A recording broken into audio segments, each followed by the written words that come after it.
2 more. That's right. Then was out again. Then played in the qualifiers a bit.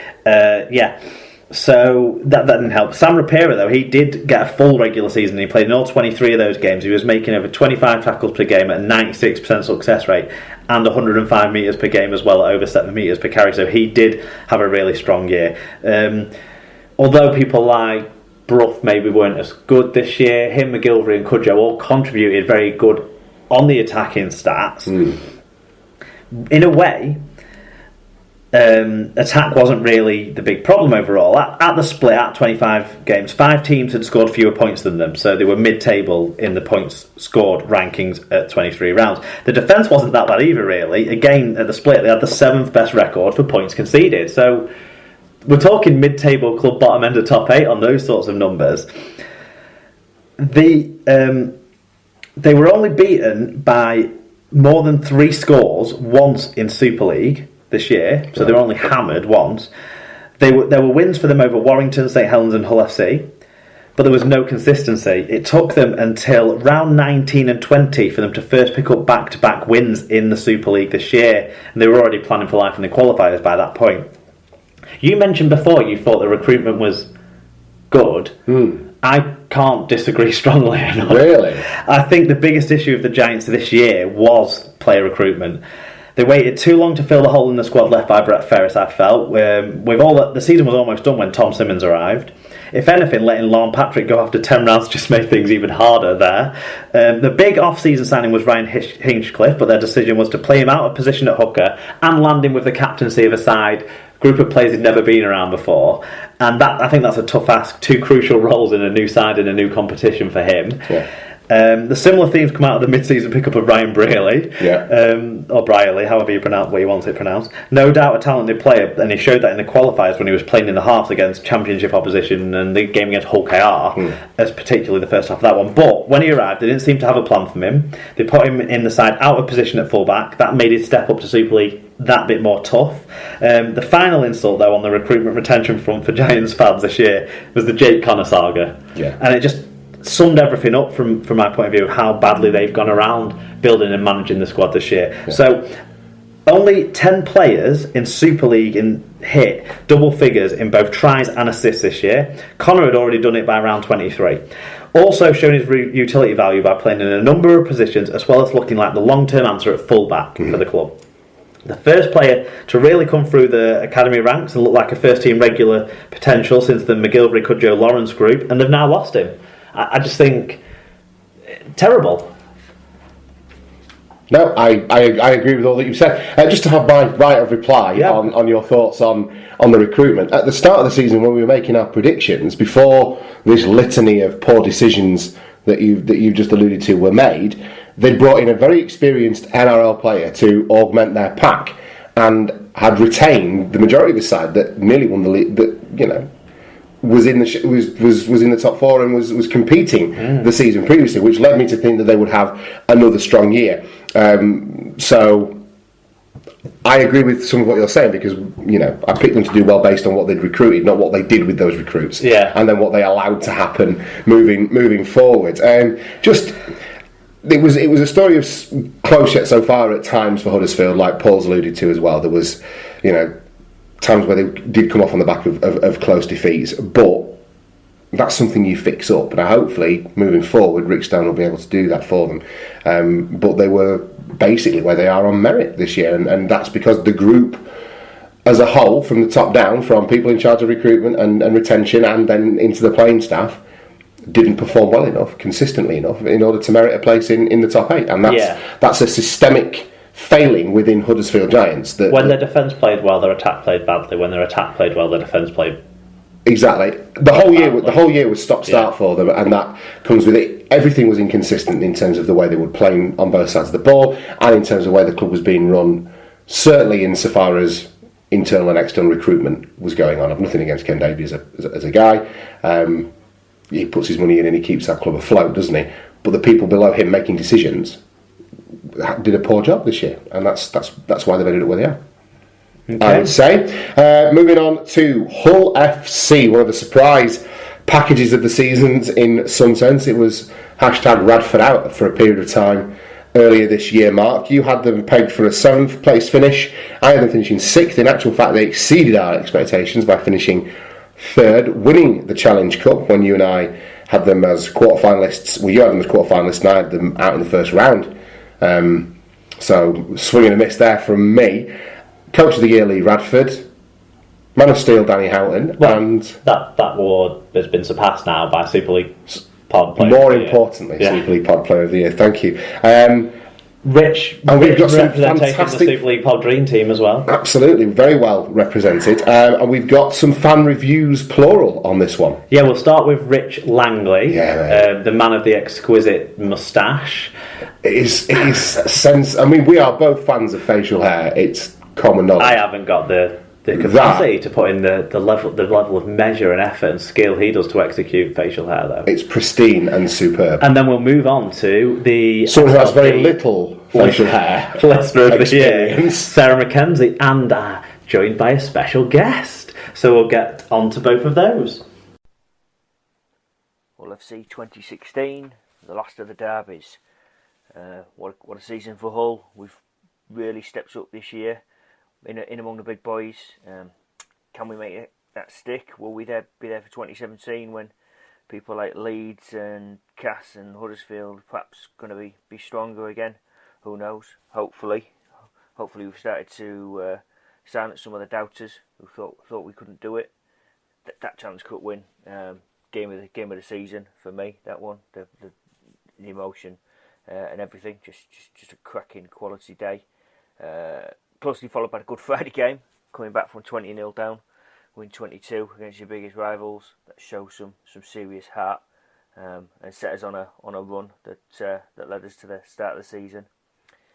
Disappointment with the end of the season. I think the Challenge Cup celebrations maybe went on a bit too long, but what can you say? The lads probably deserved it, and we finished with way more this season than we perhaps expected at the start. So. Full credit to Radders and the team. Number of trophies that we've won: Steve Prescott Trophy, the Clive Sullivan Trophy, the Challenge Cup, the Man of Steel, Hitman, Top Gun, Team of the Year, Coach of the Year.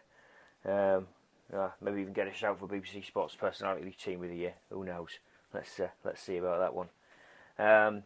Squad depth this year has really helped. The new players coming in. Scotty Taylor, Danny Washbrook, Manu, Fanua, Tumivari, Pritchard, all contributed. Slight negative, the only thing if we could say is slight negative, maybe Frank didn't contribute as much as we were hoping, but easily balanced out by the season that Mahe had. Fanua, awesome season. Got to be in for a shout to try this season as well with that try against Wakefield. Quality try. Player of the season, Danny Houghton, 52, 50 tackle 52. Enough said. Young player, Josh Bowden, stepped up this year. Him and Chris Green both stepped up and really put in the hard yards when they wanted to, or rather needed to. Still room for improvement this year. I think the addition of Jake Connor and Josh Cushing going to help, and possibly looking at the new stories coming out, another outside back and an outside half. Possibly where we've let down. The pack power carried us through a lot of the season, but lack of a running half back, I think, has restricted us somewhat. Is Carlos the answer? I don't know. The jury's out. But if we get another number 6 comes in to challenge, let's see. Hopefully that'll be a good season for us. Disappointed that the derbies are going to not be around next year? Not really. They've been done to death recently over the last few years. Every other week seems to be a derby. Hopefully Rovers come back stronger in the next couple of years, and we go on to heights, the scale of heights as well. Overall, I would give our season an A+ for that Challenge Cup final. And as we say, we each year, come on you all. Hi, I'm Sarah, otherwise known as Scoots28 Mac, and I'm joined today by Joshua. And this is our season review for Hull FC. So, Joshua, what's your highlight of this season? Wakefield scoring at Wembley. Yeah?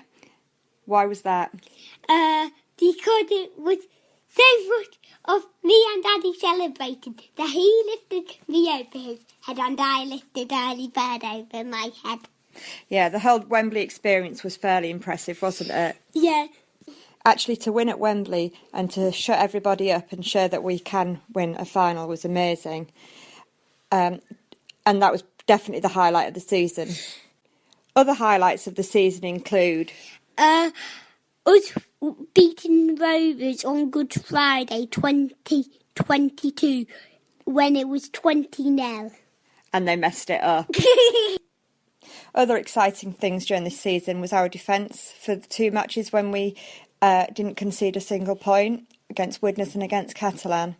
The only real negatives to our season were that famous Widnes incident, but also our form after Wembley when we seemed unable to win a match or even to really be bothered by a match. I think it's a sign of a good team that's used to winning in finals and other big matches, that their form doesn't drop off and that they are able to sustain the way that they're playing over a longer period of time. And I think this has to be one of our targets for another year, that we not only can perform in the big one-off games, but that we can keep this form going. Picking a standout player for this season has been really, really hard. It has been very much a team performance of the year. I think Gareth Ellis has stood up as our captain, and we have looked like a better team with him on the pitch. Obviously, Mate's had a good season, but also... Your defence is terrifying, massive on fire. Snood! Has been fairly impressive for us this season. Not sure he deserved the Lance Todd, but he has been awesome this year. Fanua has been an amazing signing, who I would have got rid of after half a dozen matches this season. Players that I think really need to step up next season, definitely Carlos Tumivavi. I'm not sure that I see him really as an off-half, but we shall see. Next year I'm looking forward to hopefully us blooding a few more of our young players, them getting more game time. I'm also really looking forward to seeing Josh Griffin play. Especially because of him setting up the last 2 tries in the £1 million game, which was amazing. Yeah, hopefully he'll have some more great performances like that. And I think he's already a bit of a legend for Hull FC after relegating Rovers with his performance for Salford. All in all, we'd like another successful season with at least one bit of silverware, wouldn't we, Joshua? Yeah. Bye. Bye. Right, well, that was sensational from 2 absolute stalwarts. I'm not going to gloss over what Rich had to say because we'll come back to that. But Sarah and Joshua, thank you so much for... Rich has a lot more compassion for Hull KR than Joshua. Josh, he hates the Robins, doesn't he, that young lad? Wowee, that's 3 people contributing there.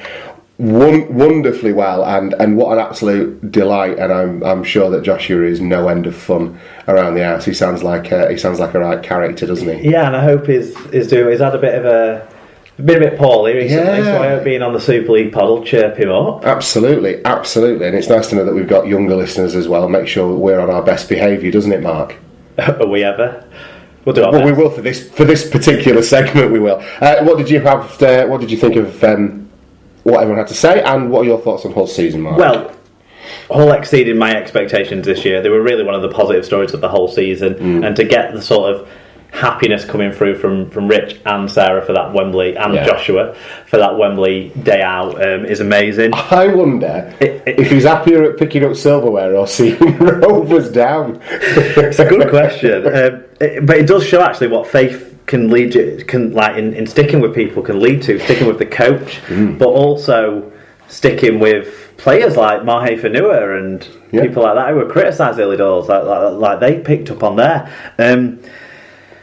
The narrative with Hull at the end of the 2015 season was how they'd battled through tough times, and that had allowed them to blood some young players that will put them in good stead for 2016. But I actually think it turns out that none of that was needed, and that was almost a bit of rubbish, because it was the good recruitment that rounded out the pack, complemented by some steady displays from experienced players who were on the field a bit more this year.